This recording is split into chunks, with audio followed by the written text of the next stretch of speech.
Και κάτι άλλο που δεν θα χρειαστεί σίγουρα να αγοράσω μέσα στο 2026 είναι μπάρες σαπουνιών, τις οποίες λατρεύω. Χρησιμοποιώ μόνο μπάρες, όχι κρεμοσάπουνα. Αλλά βρε παιδιά, λιώνουν πάρα πολύ πιο σιγά, πολύ πιο αργά. Τα τελευταίο καιρό έχω μαζέψει όλες αυτές. Είναι της L'Herbolario Notte Atangeri, καταπληκτική εταιρεία. Αυτά τα δύο τα οποία είναι ρώσικης προέλευσης, αλλά είναι πάρα πολύ καλής ποιότητας, κάνουν και ενυδάτωση, έχουν μέσα κάτι περίεργο να το θυμηθώ, πίσα συνίδας, γι' αυτό είχα πάρει δύο, μου τα είχε προτείνει μια κυρία.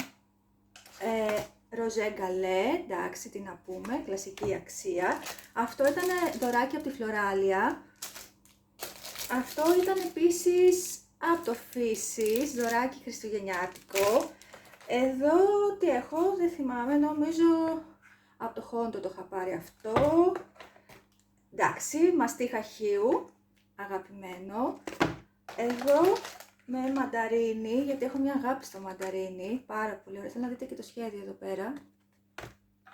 Μικρά διάφορα δειγματάκια που είναι κατά καιρούς μέσα σε πακετάκια ως δωράκι, αλλά τη δουλίτσα τους την κάνουν και ειδικά αν πας και ταξίδι βολεύουν πάρα πολύ.